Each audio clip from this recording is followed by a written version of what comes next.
Okay, I was invited to talk about responses and repression related to the current crisis, but as far as Russia goes, I think it's a bit too early to say about anything. There was a major rise on prison riot in Anarchist in Siberia around 3 weeks ago. It was related to violations of human rights of the prisoners. It was not directly related to the corona epidemics, but obviously in Russia, as in all the other countries, the pressures in prisons are growing, and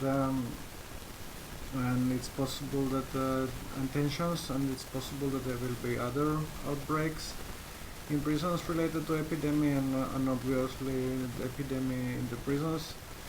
It's also influences the political prisoners in Russia.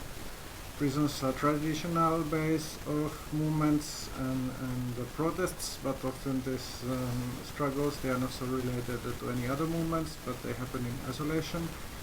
But always also when amount of political prisoners is growing, and these prison struggles start to be linked with other kind of struggles, as happened with the Pussy Riot case. When Pussy Riot was imprisoned, they started to organize inside the prison, and this is how some links between the prisons and other movements emerged.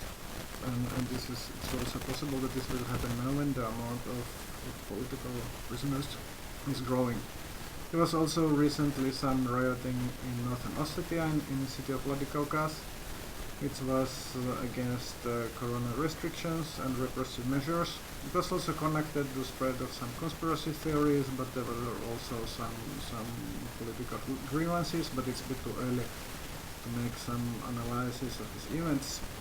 There were some rather eclectic leftist ideas also involved and Soviet nostalgia, but some people who are claimed to have incited this rioting have been arrested, but it's a bit too early to make some conclusions or analysis about this. So I will talk about case which is not so recent, the network case about Anarchist and Anti-fascist in Penza in St. Petersburg, which is also a rather complicated case because most of these people don't really know each other. They are just each of them, of the imprisoned and arrested people, know some of the other defendants, but none of them knows everyone, which means that they come from different backgrounds. Some are anti-fascist, some are anarchist, but some of them we are not so linked to political activities, and some of the people who have been accused, they actually dropped the political activism many years ago, or changed their ideas. So it's hard to say anything in general about them and the reasons why they are persecuted. Some of them are persecuted because of the political ideas, but others just happen to know some wrong people. But the thing is that 7 people in the beginning of February or early first part of February, they got long prison sentences in Penza between 6 and 18 years. Huge prison sentences of claiming to be in the terrorist or extremist organization. There is a court currently going on in St. Petersburg against Viktor Filinkov and Ilya Boyarshenkov, and obviously if there is not a strong political campaign, and they will also receive very long prison sentences. And when we talk about these people, obviously they haven't done anything that they claim to be. The prosecution claims that they have set up extremist or terrorist organization, but also we have to discuss what basically this anti-extremist or anti-terrorist laws means, because number of the accused, they are obviously they are insurrectionally anarchists. They had ideas that the Russian society, the current regime will collapse, maybe in 1 year, maybe in 5 years or 10 years. and there will be either some kind of revolution or civil war or something like this. And they were discussing in the general level how to prepare to this situation. But there was no any concrete plans to right now to make some attack or plan some armed struggle or something like this. So basically they were just sentenced for this kind of ideas and discussion and the whole process was very Orwellian thought crime thing.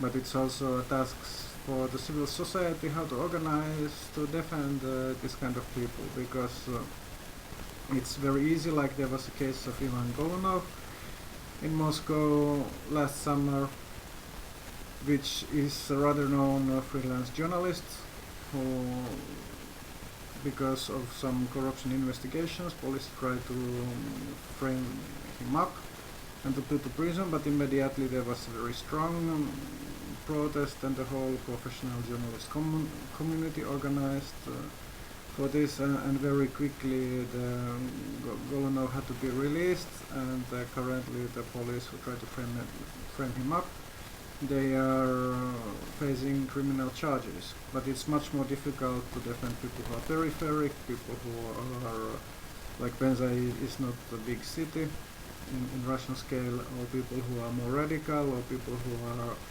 some maybe migrant groups or more marginalized. So there is this kind of hierarchy of support in Russian society. But even with these problems, this support campaign has had some successes. It managed to stop the torture, even though first 2 or 3 months people didn't even know about the arrest in Penza. Only when arrest started in St. Petersburg in January 2018, there were awareness about the arrest spread, and it became a wide issue. But in Penza everyone was so afraid and terrorized that they didn't even spread the news.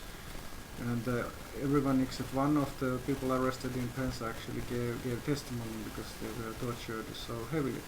But because of the support campaign, all of the people who didn't cooperate before the arrest in Penza, they have withdrawn the testimonies, and also the torture stopped. They have been managed to keep their position that they are innocent also in the court. So this was important result of the support campaign.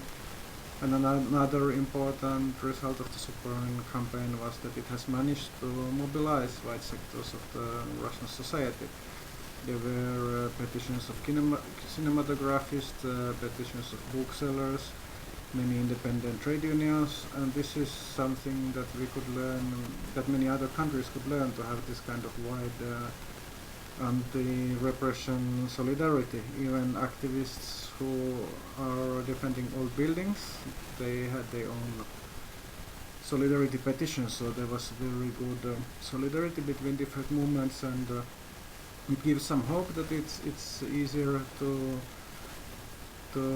organize this kind of different campaigns in the future. But this was just a short introduction. There was I some weeks ago made a podcast with some Australian anti-fascists, which is linked in this video. There is more discussion about this topic, and also you could check the Repression website and Anarchist Black Cross of Moscow website, which is linked to this video for more information on the network case against Russian anarchists and anti-fascists.